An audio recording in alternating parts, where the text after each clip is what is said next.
les portes vers la supraconscience. De Jean-Pierre Aulas. Développer l'intimité avec la dimension mentale.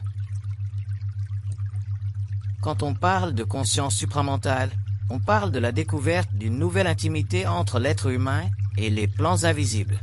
Et cette intimité-là n'est pas évidente pour l'être humain, pour l'ego, parce que la conscience réfléchie, la conscience de l'ego, la conscience subjective est une structure mentale qui a servi à l'être humain pendant ce que j'appelle l'involution, c'est-à-dire ces milliers d'années où l'être humain devait développer une conscience personnelle pour pouvoir se rattacher à une compréhension sensorielle du monde de la matière. Donc, pour apprendre à vivre sur la Terre, pour développer des moyens mécaniques lui permettant de s'enraciner dans le sol de l'expérience sensorielle, l'être humain avait besoin d'un ego. Un ego qui, au cours des siècles, au cours des millénaires, s'est développé et qui a amené, au cours de ces grandes périodes, une sophistication dans ce que j'appelle le langage intérieur, c'est-à-dire la pensée. Donc, la pensée, c'est en fait une façon, pour l'être humain ancien, de comprendre la nature matérielle, mais ce n'est pas un moyen pour l'être humain pour comprendre les mondes invisibles. Et pendant l'involution, alors que l'être humain n'était pas prêt sur le plan mental d'actualiser ou de bénéficier d'une intimité avec l'invisible, la religion est entrée en jeu, pendant des siècles, pour permettre finalement à l'être humain de faire un pont temporaire, je dis bien temporaire, entre l'invisible et le matériel. Et ce fut le rôle des religions pendant des millénaires. Le problème avec les religions, c'est qu'elles ont causé dans la conscience humaine énormément d'illusions spirituelles, et à cause de ceci, l'être humain n'a jamais pu s'engager de façon définitive dans une relation télépathique avec les mondes qui sont à l'origine des plans d'expérience que lui, en tant qu'être humain, a connus, mais dont il a oublié l'expérience à cause de l'incarnation, et le besoin dans l'incarnation, dans le processus incarnationnel, d'oublier d'où on vient, afin de mieux vivre où on est.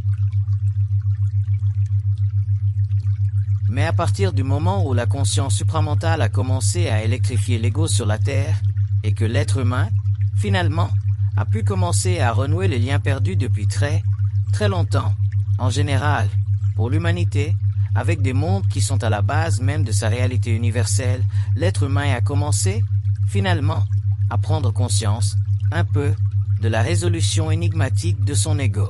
C'est-à-dire que l'être humain a commencé à comprendre ce qu'est l'ego, comment fonctionne l'ego, et de cela il a développé une psychologie qu'on appelle aujourd'hui supramentale, c'est-à-dire une psychologie réellement objective, fournie par les plans pour permettre finalement à l'être humain de développer avec eux une relation en symbiose, une relation suffisamment intelligente pour éventuellement en arriver à pouvoir facilement rétablir les énergies de ses centres, c'est-à-dire de son mental, de ses émotions, de sa physicalité, énergies qui peuvent être facilement débalancées dans un monde matériel où l'être humain est coupé de ses plans ou de sa source universelle. Les religions ont tenté, pendant des siècles, d'assouvir la soif de l'être humain pour l'infinité, pour la divinité, et tout ce qu'elles ont fait, c'est de développer un pouvoir temporel sur lui et lui enlever le peu de volonté qu'il avait dans le but d'exercer sa conscience personnelle. Mais à partir du moment où l'être humain entre ou entrera dans une conscience évolutive, dans une psychologie supramentale, ou une psychologie libre des philosophies humaines basées sur la sensorialité ou la réflexion, l'être humain deviendra très intelligent de ce qui se passe dans la vie, de ce qui se passe dans sa vie, et de ce qui se passe en dehors des frontières de sa propre expérience. Donc, l'être humain aura finalement accès à ce qu'il aura toujours voulu, c'est-à-dire des réponses. Mais pour accéder à des réponses, il y a un prix à payer. Et tous les êtres humains paieront ce prix. C'est inévitable parce que l'ego, dans sa nature ou à cause de sa nature animale ou de sa nature animalisée, a besoin d'énormément de sécurité sur le plan psychologique pour pouvoir vivre, pour pouvoir foncer, pour pouvoir fonctionner et pour pouvoir aussi bénéficier de son existence. Et cette sécurité psychologique, lorsque l'être humain vient en contact avec le plan mental, elle est techniquement testée. Testée dans ce sens que, pour que l'ego découvre d'autres aspects de lui-même, il est obligé d'aller au-delà de ses frontières. Un petit peu comme les scientistes, lorsqu'ils veulent tester jusqu'où peut aller l'être humain dans son expérience spatiale, il est obligé de tester les frontières, il est obligé de se promener en état libre de gravité autour de la Lune et ainsi de suite.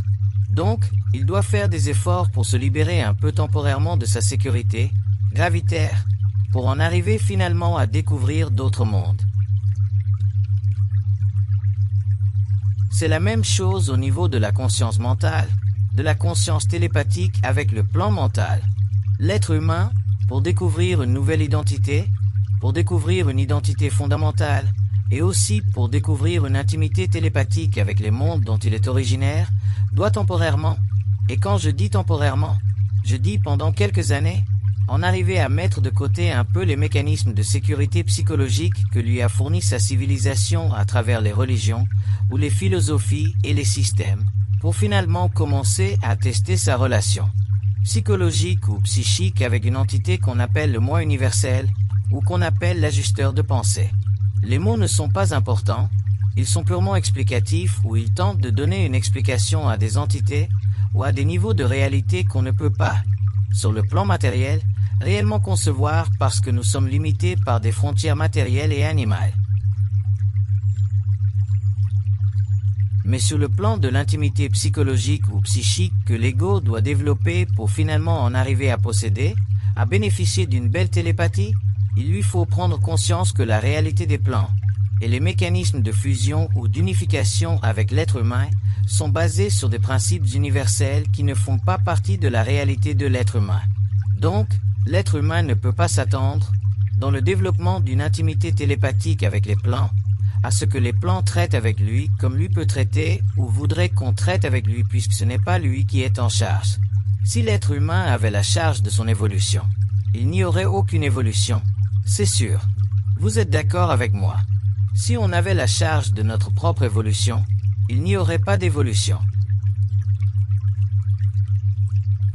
Donc, pour qu'il y ait évolution, il faut qu'il y ait des êtres de lumière qui aient la charge de l'être humain, et lorsque ces êtres-là viennent en contact télépathique avec lui, il est évident que ce qu'il vivra dans l'expérience, ce seront des tests. Mais ce n'est pas simplement l'être humain en évolution de conscience qui est testé dans la vie. Tous les êtres humains sont testés. La seule différence, c'est que pendant l'involution, quand on est testé, on ne sait pas qu'on est testé, alors que quand on est conscient, on est très conscient d'être testé. Et à ce moment-là, lorsqu'on est conscient d'être testé, on devient très colérique, on devient fâché d'être testé, alors que l'être humain inconscient ne se fâche pas d'être testé puisqu'il ne le sait pas qu'il est testé. Donc, l'être humain inconscient, lorsqu'il est testé, se fâche contre la vie matérielle, il se fâche contre les paramètres ou les choses ou les événements qu'il croit être responsables. Alors que l'être humain, lorsqu'il est conscient, est très conscient que tout ce qui se passe dans son expérience est extrêmement le résultat d'une programmation très efficace cherchant à lui permettre d'évoluer, c'est-à-dire de comprendre le mystère de la vie, de l'existence. Mais il y a un prix à payer pour l'intimité. Moi je le connais ce prix. Je l'ai vécu pendant des années, je le vis encore. Moi si vous voulez. Mais ce prix est valable. Il n'est pas trop grand. Il n'est pas trop haussé dans sa valeur, dans la mesure où on a une certaine intimité. Mais si on n'a pas d'intimité, à ce moment-là, le prix peut être très élevé parce qu'on ne comprend pas la raison pour laquelle il est exécuté contre soi. Mais si on a une intimité, le prix que l'on paie pour cette intimité est équivalent à l'intimité. Il est peut-être moins important que l'intimité, parce qu'un être humain qui a de l'intimité avec l'invisible ou avec sa source ou avec sa conscience mentale, appelez ça comme vous voulez, un être humain qui a de l'intimité avec sa source n'est plus sur la terre pour les mêmes raisons que l'être humain inconscient. Il est sur la terre pour d'autres raisons, et il comprend les raisons.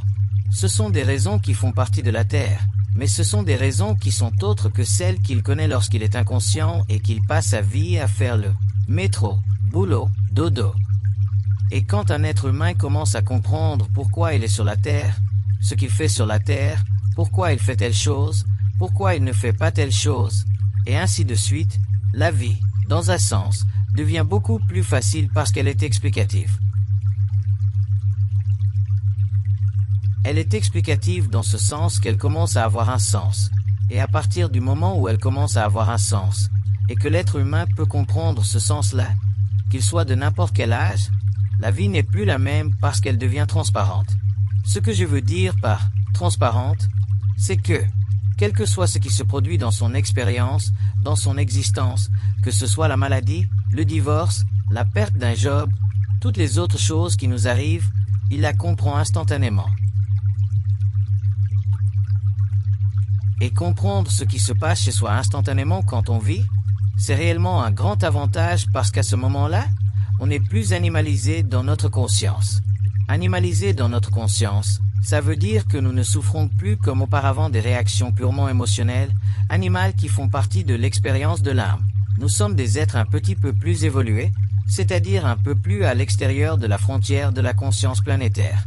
Nous sommes un peu moins des êtres humains et un peu plus des surêtres humains, c'est-à-dire des êtres humains qui sont au-delà de la conscience psychologique de l'ego de l'involution. Et à ce moment-là, il nous est plus facile de traiter avec la vie. Et qu'est-ce que c'est la vie? La vie, c'est un processus. Et dans ce processus-là, on apprend quoi? Eh bien, on apprend à traiter avec lui. Plus un être humain sait traiter avec la vie, plus la vie devient facile et plus elle peut être agréable. Vous allez dire, il y a des êtres humains qui sont très riches, ils sont très bien, ils ont une belle vie, ils ont de belles femmes. Il y a des êtres humains qui ont le pouvoir. Il y a des êtres humains qui se promènent en jet toute la journée, ainsi de suite. Et c'est très difficile pour l'être humain, quand il est inconscient, de voir qu'il y a des êtres humains très riches, des femmes très belles, des gens qui se promènent en jet toute la journée, et que lui se promène en voiture médiocre à longueur d'année. Il voudrait comprendre pourquoi lui ne peut pas faire comme les autres, se promener en jet et avoir les femmes que les autres ont. Et ça, c'est le premier calvaire de l'être humain.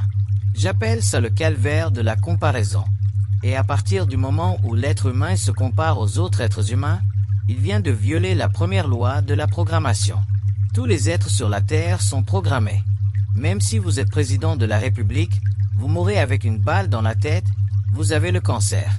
Vous êtes un grand artiste, mais vous souffrez quand les gens ne vous applaudissent pas. Autrement dit, tous les êtres humains, tous les êtres sur la Terre souffrent, mais la souffrance de l'un n'est pas nécessairement la souffrance de l'autre. Et le but de l'être humain dans son évolution, le but de la conscience, c'est d'amener l'être humain à ne plus souffrir sur la Terre. L'être humain doit en arriver à ne plus souffrir, mais pour ne plus souffrir sur le plan matériel, il faut réellement comprendre sa programmation parce que c'est la programmation qui permet à l'âme d'évoluer. Et c'est la programmation qui rend la vie de l'être humain très difficile s'il ne la comprend pas. Cependant, s'il la comprend, elle devient plus facile. Et éventuellement l'être humain ne se compare plus, ne cherche plus à savoir pourquoi lui se promène en Volkswagen alors que son prochain se promène en Jaguar. Alors, pour l'être humain, il a besoin, pour faciliter son expérience, d'un très haut niveau d'intimité. Et ce n'est pas évident l'intimité avec le plan mental parce que, premièrement, la pensée chez l'être humain est extrêmement décousue. Ce que j'appelle décousu, ça veut dire que la pensée chez l'être humain n'est pas révélatrice, elle est simplement très instinctive.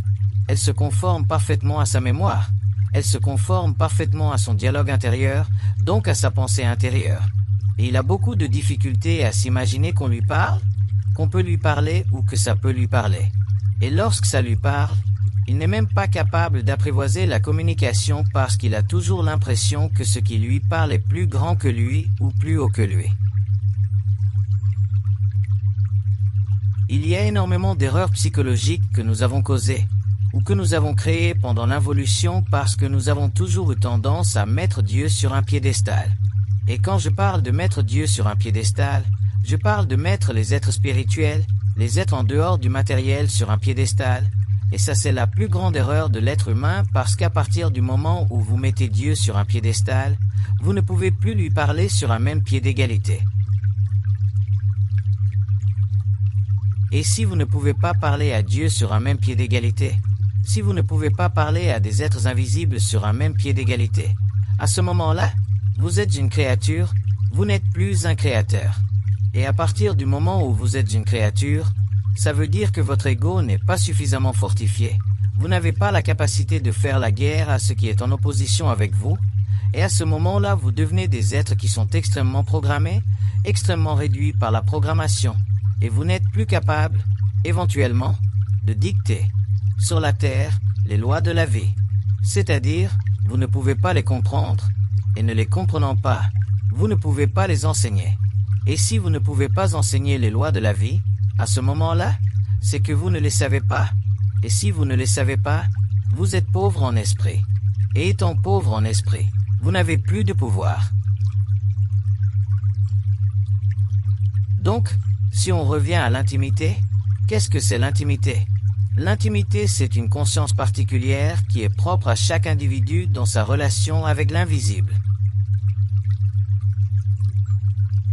C'est comme si on disait, chaque être humain, en contact avec l'invisible, a une longueur d'onde qui lui est particulière, personne ne peut entrer dans cette longueur d'onde, personne ne peut taper cette longueur d'onde, personne ne peut affecter, infiltrer, manipuler cette longueur d'onde, elle fait partie de la conscience personnalisée de l'être humain, et elle fait partie de ce qu'on peut appeler sa fusion, c'est-à-dire l'unification de son principe mortel avec son principe universel. Et cette intimité-là, elle a une qualité particulière, c'est qu'elle se cache toujours. Elle se cache dans le silence. L'intimité de l'être humain se cache dans le silence parce que l'être humain ne peut pas vivre constamment en contact télépathique avec sa source. Si vous viviez en contact télépathique avec votre source, heure par jour, votre corps matériel éventuellement se dépérirait. Il serait incapable de supporter cette décharge constante à travers vos neurones. Donc, le silence fait partie de ce que j'appelle le repos de l'esprit.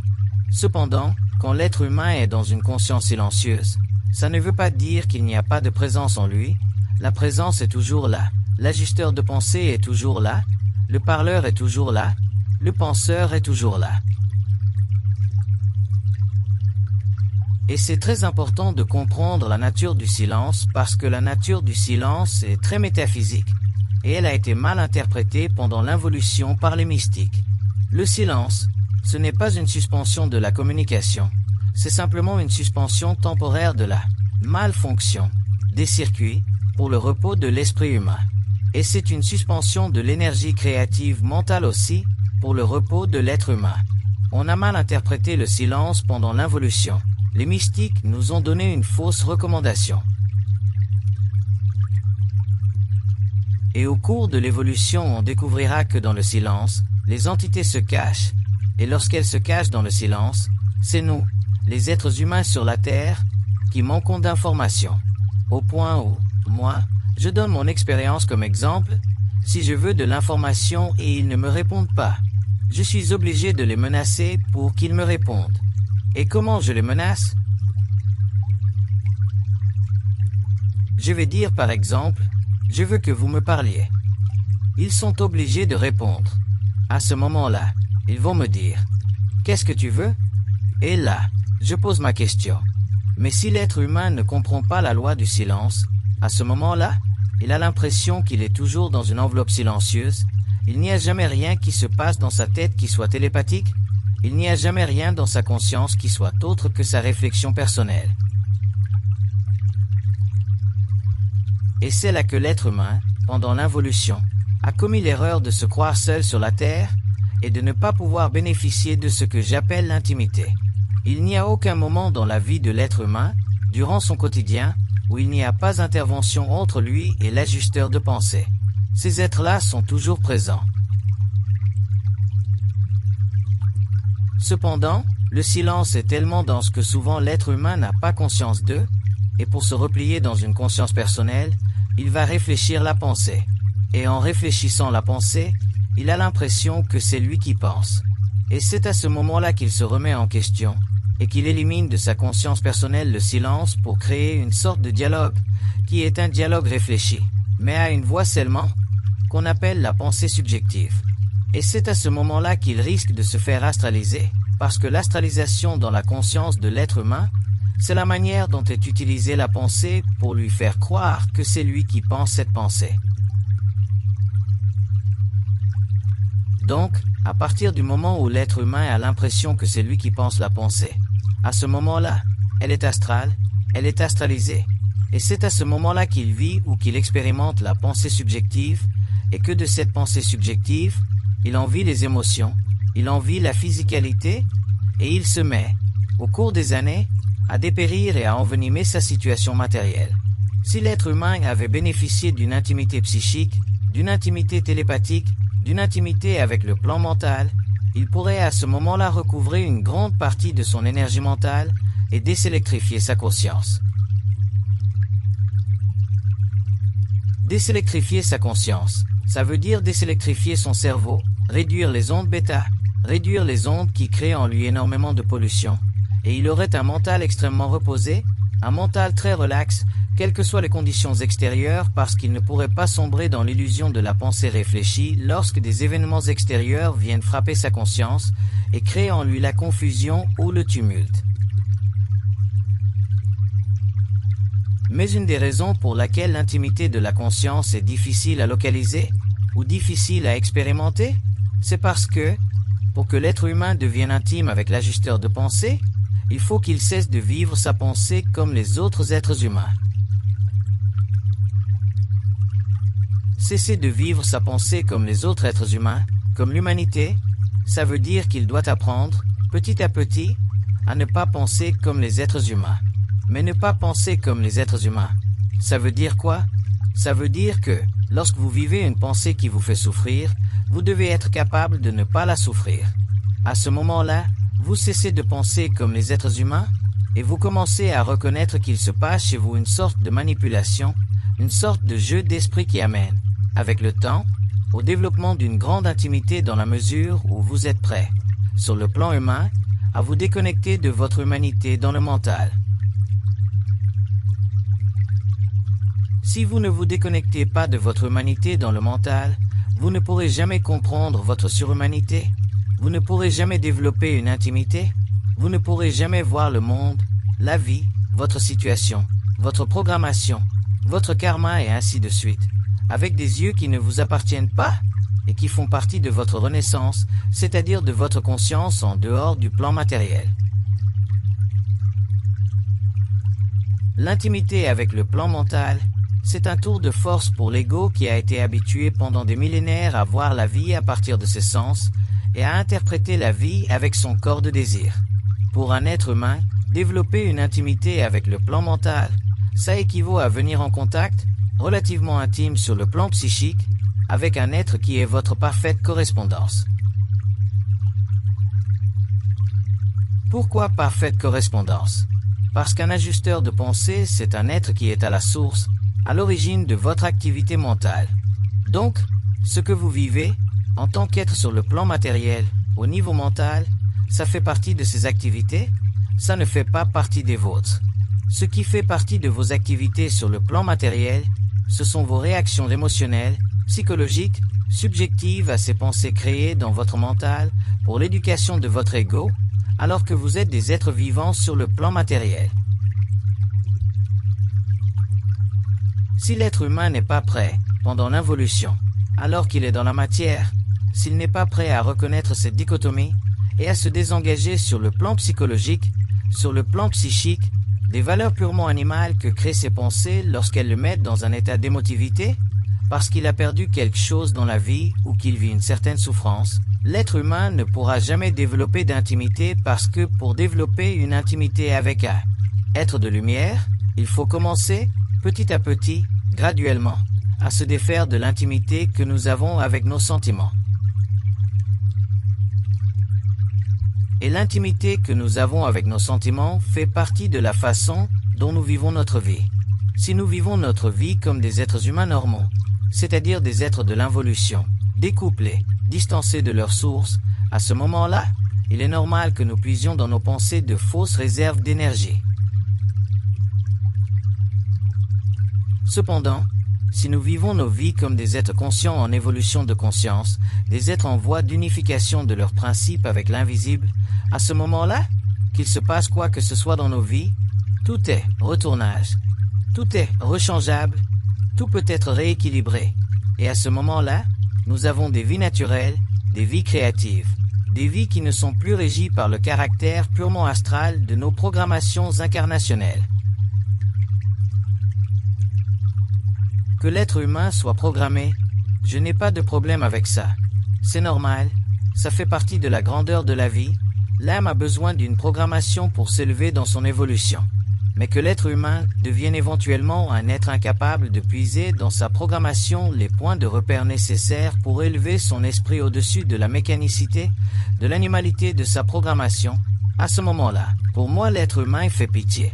L'être humain est un être réellement de second ordre, et il représente sur le plan matériel, réellement, les catégories existentielles de l'involution, c'est-à-dire ces catégories d'expérience de l'âme incarnée, qui pendant l'involution ont été maîtrisées, manipulées à un très haut niveau par des instances, soit temporelles, les églises, les gouvernements, les idéologies sur la Terre, ou dans l'invisible par les forces astrales qui font partie des contacts karmiques entre l'être humain et les plans d'origine qu'il a connus avant.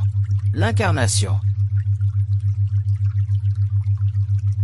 Donc, pour moi, l'être humain ou cet être humain ou ce type d'être humain, qui est l'être humain de la race racine, c'est un être inférieur, c'est un être qui est purement mécanique, c'est un être qui n'a pas de lumière, et qui vit sa vie constamment dans l'ombre, quels que soient les plaisirs temporaires, quelles que soient les joies temporaires auxquelles il peut avoir accès pendant son expérience très courte. Qu'est-ce que la vie? La vie, c'est un processus d'incarnation permis à une âme incarnée, c'est-à-dire matérialisée ou liée à un corps matériel, pour lui permettre d'évoluer, c'est-à-dire pour lui permettre avec le temps, les siècles, les âges, les générations, d'en arriver à une reformulation de son lien avec la cosmicité d'où elle vient originalement. Donc la vie est une école, la planète est une école, mais c'est une école temporaire.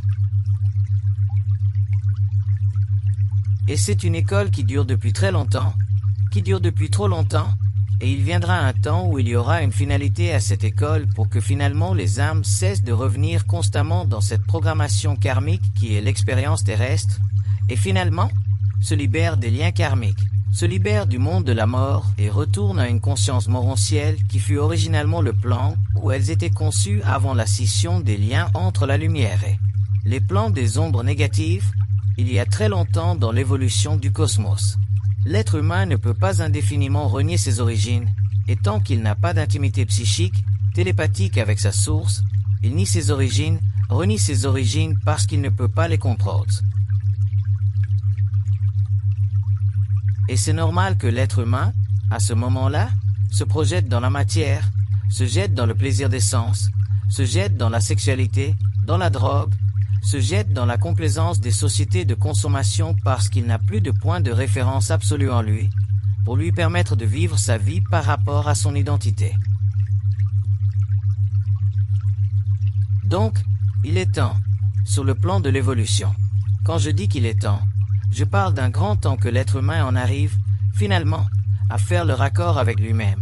Et pour ça, il faut qu'il développe une intimité interne avec son ajusteur de pensée qui lui permettra finalement de se délier des aspects négatifs d'une programmation planétaire pour en arriver, finalement, à avoir une vie qui a du sens, et une vie pour laquelle ou à laquelle lui-même donne son propre sens.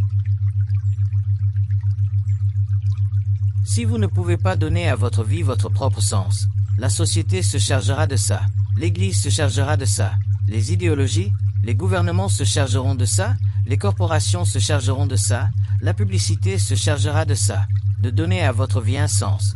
Mais à ce moment-là, vous deviendrez des êtres extrêmement aliénés, vous deviendrez des êtres qui n'aimeront plus leur travail, vous deviendrez des êtres qui sentiront la sécheresse de votre conscience, et lorsqu'il y aura un choc qui viendra frapper votre expérience d'une manière solide, d'une manière difficile, si vous n'êtes pas suffisamment solide, robuste sur le plan de l'ego, vous aurez de la dépression, et vous finirez comme tant d'autres à prendre des médicaments pour le restant de vos jours.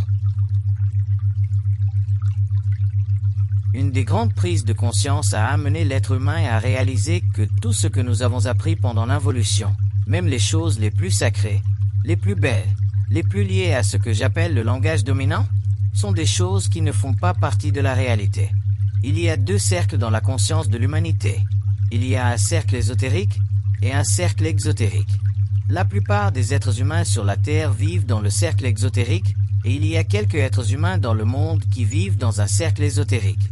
Autrement dit, il y a un grand véhicule de connaissance et il y a un petit véhicule de connaissance.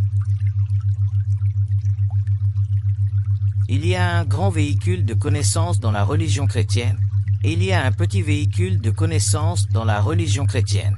Le bouddhisme, c'est la même chose. Il y a un grand véhicule et il y a un petit véhicule. Donc le grand véhicule, c'est pour les masses, et le petit véhicule, ce sont pour des êtres un petit peu plus avancés.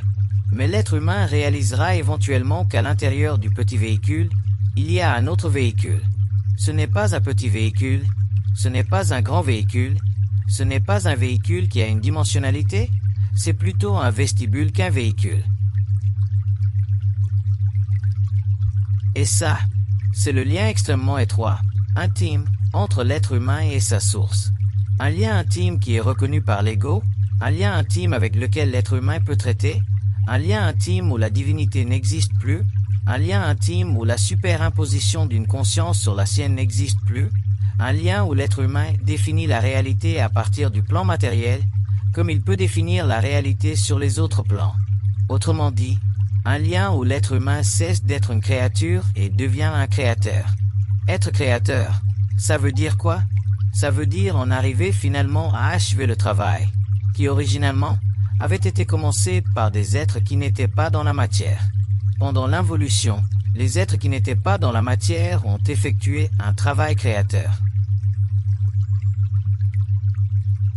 Et à partir du moment où l'être humain redevient en contact avec eux, à partir du moment où la fusion s'exécute sur le plan matériel, que l'unification des principes se manifeste finalement, se matérialise, il est normal, éventuellement, que l'être humain devienne un être créateur. Mais pour que l'être humain devienne un être créateur, il faut qu'il soit capable sur le plan psychologique, sur le plan psychique, sur le plan de son intimité interne, de ne plus avoir au-dessus de lui aucune autorité. Si l'être humain n'est pas capable de vivre sans autorité au-dessus de lui, quand je dis vivre sans autorité, je ne veux pas dire de ne pas respecter l'autorité sur la terre. Vivre sans autorité au-dessus de soi, ça veut dire pour lui, être dans sa propre autorité. Si vous n'êtes pas dans votre propre autorité, comment pouvez-vous contester d'autres autorités? Comment pouvez-vous mettre en garde d'autres autorités? Comment pouvez-vous questionner d'autres autorités? Et si vous ne pouvez pas, sur la terre, questionner d'autres autorités parce que vous n'êtes pas suffisamment dans la vôtre, à ce moment-là, vous serez régi par ces autorités. Et vous aurez un ego qui sera obligé de se fier à ce que les autres disent, à ce que l'on dit dans le monde, à ce qui est rapporté dans le monde, et à ce moment-là, vous vivrez une crise d'identité, vous vivrez une crise identitaire qui vous suivra jusqu'à la mort. C'est normal, parce que vous n'aurez pas réalisé qu'en réalité, dans le monde universel, dans la réalité universelle de la conscience, il n'y a pas de plus grand que soi. Croire qu'il y a plus grand que soi, ou vivre le fait qu'on pense qu'il y a plus grand que soi, c'est déjà être esclave incarnationnel à des plans, à des conditions, à des situations, à des autorités ou à des pouvoirs qui font la gestion de notre expérience pour leur propre développement, et toujours à l'insu de l'être humain et de son identité. L'être humain ne peut pas se permettre de penser qu'il y a au-dessus de lui une autorité, parce qu'à ce moment-là, si vous êtes capable de croire qu'il y a au-dessus de vous une autorité ou des autorités, vous ne pourrez jamais confronter les philosophes, vous ne pourrez jamais confronter les psychologues, vous ne pourrez jamais confronter ceux qui ont un certain pouvoir. Vous ne pourrez jamais confronter l'ecclésiastique, les clercs, vous ne pourrez jamais confronter les grands systèmes de spiritualité qu'a développé l'humanité pendant l'involution, vous ne pourrez jamais confronter les grands voyants, vous ne pourrez jamais confronter ceux qui s'interposent entre vous et votre réalité. Et si vous n'êtes pas capable de confronter ce qui se passe dans le monde ou dans votre psychisme parce que vous avez donné votre autorité à un autre ou à d'autres, à ce moment-là, vous êtes des êtres existentiels, vous êtes de petits êtres humains, vous êtes des créatures. Et à ce moment-là, vous êtes sans pouvoir, c'est-à-dire que vous ne pouvez pas créer. Ne pouvant pas créer, vous n'avez aucune intimité avec votre source. Et si vous n'avez pas d'intimité avec votre source, vous n'avez aucune identité autre que celle que la civilisation vous a donnée. que votre famille vous a donné, que votre éducation vous a donné. Et n'ayant pas d'identité, à ce moment-là, vous êtes comme le reste des êtres humains, vous êtes tous sujets à être manipulés, influencés, catalogués, numérotés.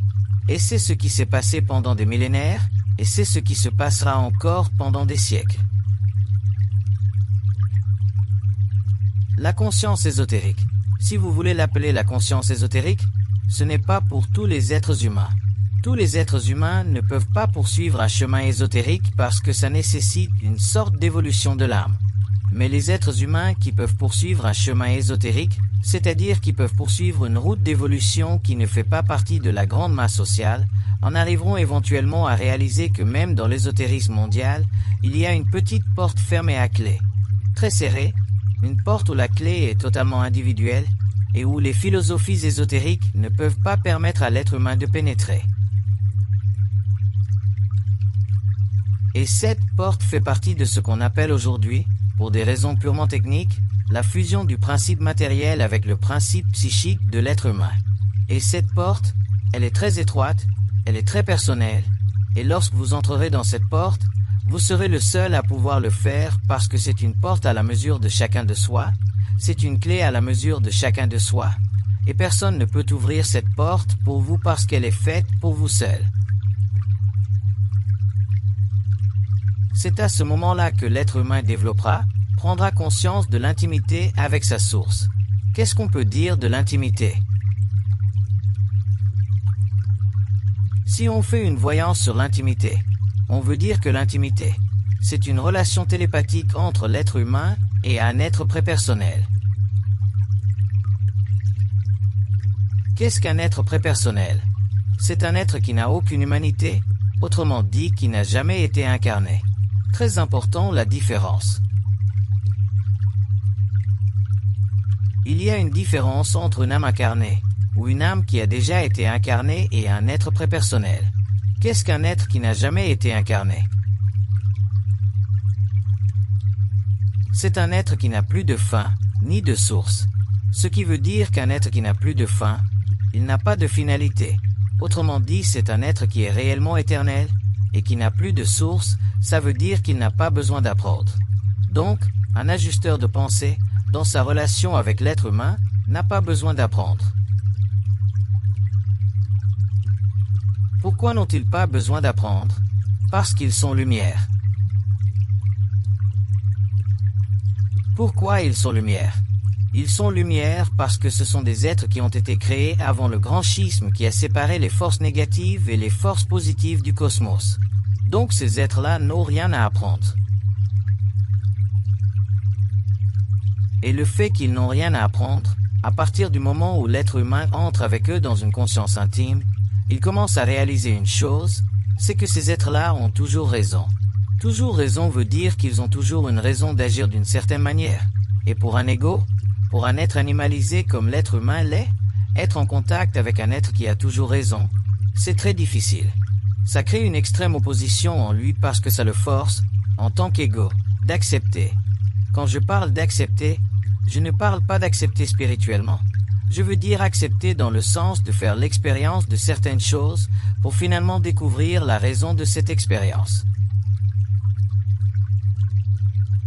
Et ça crée chez l'être humain, chez l'ego, une ouverture d'esprit, c'est-à-dire le premier pas ou le premier mouvement de sa conscience vers ce que j'appelle une intimité avec la source. Si vous voulez vivre une intimité avec la source, il vous faudra un jour ou l'autre vivre l'expérience de l'ouverture de votre esprit. Comment votre esprit sera ouvert? Ce sera par la source qui vous créera une situation difficile sur le plan de l'ego animalisé, mais relativement facile sur le plan du mental éveillé. Et à ce moment-là, vous serez capable de vivre des expériences qui normalement pour l'être humain sont très pénibles, et qui pour vous seront simplement dérangeantes, et éventuellement, vous en arriverez à vous libérer des aspects purement mécaniques de votre programmation, et d'avoir des vies qui ont de l'allure, c'est-à-dire des vies qui seront fondées sur une identité au lieu d'une crise identitaire. L'intimité avec la source, c'est un processus créatif extrêmement occulte, Et quand je dis occulte, je veux dire découplé. Si vous voulez, des attentes de l'ego, découplées de ce que l'ego veut, découplées des désirs animalisés de l'ego, et c'est là que cette intimité se développe, et que l'être humain en arrive finalement à pouvoir dépasser toutes les expériences que peut lui projeter sa programmation, et en arriver à se libérer karmiquement sur le plan matériel de ses expériences antérieures. L'intimité avec la source demandera que l'être humain soit extrêmement conscient de la source et qu'il vive le contact télépathique avec la source dans une diminution graduelle du silence qui enveloppe l'être humain et qui l'empêche de vivre une télépathie et qui lui fournit plutôt une pensée réfléchie, subjective qui donne toujours l'impression à l'ego qu'il n'est pas à la mesure de lui-même.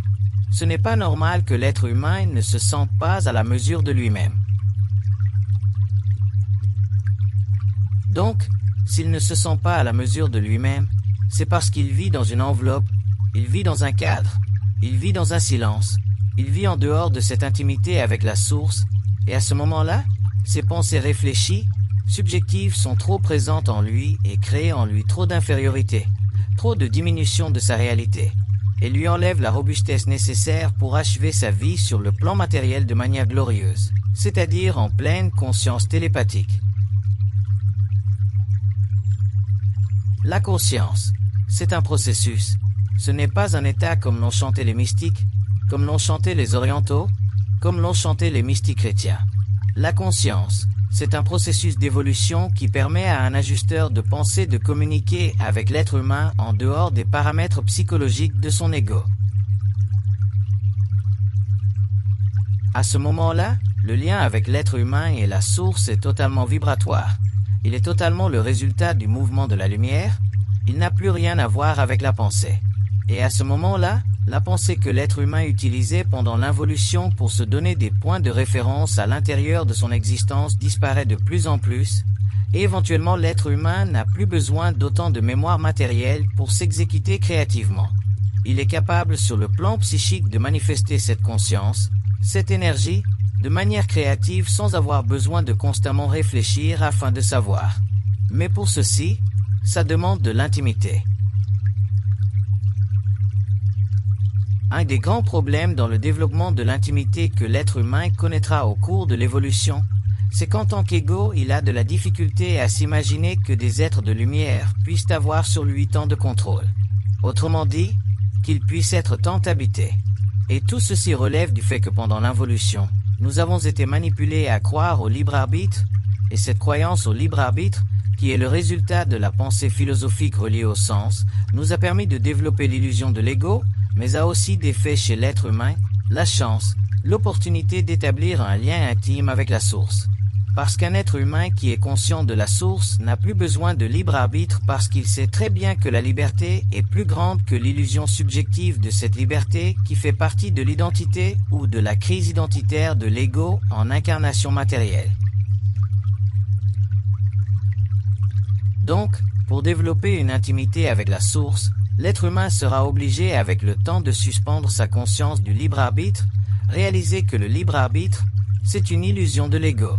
Et tant qu'il n'aura pas réalisé cette illusion-là, il en sera victime parce que lorsque vous croyez au libre arbitre, vous croyez à un certain nombre de choses, vous croyez premièrement que vous êtes responsable de ce qui vous arrive, vous croyez que ce qui se passe dans votre vie, ça fait partie de vos échecs ou de vos succès, vous croyez que vous êtes des êtres intelligents, vous croyez que vous avez du succès parce que vous avez de la chance. Et tous ces éléments-là sont illusoires parce que l'être humain en soi n'est pas intelligent, l'être humain le deviendra. Il a certainement une certaine faculté intellectuelle, qu'on appelle l'intelligence mécanique, rationnelle, mais cette faculté, elle est basée sur sa capacité de garder les réserves très pleines de sa mémoire. Il est évident que si vous avez une grande mémoire, vous aurez plus de facilité intellectuelle que d'autres. Cependant, la mémoire sera pour vous demain un piège et elle vous empêchera de vivre de l'intimité avec l'ajusteur de pensée. Parce que, pour que l'être humain ait de l'intimité avec un ajusteur de pensée ou un être de lumière, il faut qu'il ait un minimum de mémoire, C'est-à-dire qu'il faut que la mémoire puisse lui être retirée si c'est nécessaire, afin qu'il ne base pas sa sagesse ou sa connaissance sur ce qu'il pense qu'il sait, mais qu'il base sa sagesse ou sa connaissance sur ce qui sera canalisé à travers lui, lorsque le contact télépathique sera manifesté dans son expérience. C'est une expérience psychologique très différente, c'est une façon de voir et d'être très différente. Et lorsque l'être humain en arrivera à pouvoir vivre de cette expérience, c'est qu'il sera très intime avec l'ajusteur de pensée. Et à ce moment-là, la conscience prépersonnelle de cet être-là créera en lui un état de conscience où on ne sentira plus l'ego de l'être humain. Parce que les conflits sur le plan matériel, ce sont des conflits de personnalité, ce sont des conflits d'ego. Et le problème de l'ego, il se manifeste autant sur le plan personnel que sur le plan des nations. Tout, en politique que dans la vie personnelle, est le résultat appliqué des conflits entre les égos. Le problème de l'ego est très grave sur la Terre, et il devient de plus en plus grave parce que l'ego de l'être humain est en train de se cristalliser. Il est en train de se cristalliser à un point où l'orgueil intellectuel devient de plus en plus virulent. Et c'est pour ça qu'il y a de plus en plus de violence psychologique dans le monde, il y a de plus en plus d'affrontements, autant sur le plan individuel que sur le plan des nations. Il est évident que les êtres humains ne vont pas développer une conscience supramentale aujourd'hui, ça c'est sûr parce que c'est un nouveau processus d'évolution qui va durer des milliers d'années. En revanche, il y a des êtres humains qui, sur le plan individuel, développeront une conscience supramentale, mais sur le plan des nations, sur le plan des sociétés, sur le plan des humanités, il y a beaucoup de travail à faire. Et en attendant, il y a toujours le support des êtres spirituels dans le monde qui ont pour mission sur le plan matériel d'aider à l'évolution des relations humaines. Et c'est là que ces forces spirituelles sont importantes dans la vie, c'est là que les religions sont importantes pour les humanités. C'est là que les sciences spirituelles sont importantes pour l'humanité. Mais je ne parle pas pour l'humanité, je parle pour l'être humain individualisé, l'être humain qui a résolu le problème de la crise d'identité, l'être humain qui n'a plus de crise identitaire, l'être humain qui se sait, l'être humain qui est bien dans sa peau, l'être humain qui n'a plus d'autorité en dehors de lui, l'être humain qui n'a plus besoin d'autorité au-dessus de lui, l'être humain intégral. Non pas l'être humain de la 5e race racine, mais l'être humain de la 6e race racine, le surêtre humain. Autrement dit, l'être humain qui est au-dessus des lois planétaires karmiques de la programmation humaine. Cet être humain-là, il vient, mais il n'est pas. Il est en évolution. L'être humain découvrira un jour qu'il n'y a aucune finitude à la connaissance ou au savoir. Il n'y a pas de fin au savoir. Mais pour que l'être humain sache qu'il n'y a pas de fin au savoir, pour qu'il ait accès à cette infinité, il faut qu'il fasse l'expérience de la grande intimité avec l'ajusteur de pensée. Pourquoi? Parce que, quand l'être humain traite avec le savoir, autrement dit, quand l'être humain traite avec l'infinité, quand l'être humain devient, autrement dit, créateur, il est obligé d'assumer sur le plan psychique de son être, sur le plan de sa conscience, sur le plan de la créativité, il est obligé d'assumer qu'il n'y a pas de limite au savoir. Et ça, ce n'est pas facile pour un ego qui réfléchit. Parce qu'un ego qui réfléchit est obligé de se donner une limite au savoir. Parce qu'il est obligé pour sentir sa réalité, il est obligé de sentir un peu ses bornes. Et ça, c'est le problème de l'ego qui réfléchit. C'est le problème du penseur qui réfléchit. Ce fut le problème de l'involution. Ce fut le problème des philosophies. Ce fut le problème des religions. Ce fut le problème de tous les êtres humains qui ont, pendant l'involution, essayé de cerner leur propre lumière à travers la forme pensée. Un être humain ne peut pas cerner sa lumière à travers la pensée-forme parce que la pensée-forme est un modèle d'exécution de la lumière. La pensée n'est qu'un vase pour contenir l'eau. La pensée n'a aucune réalité en soi.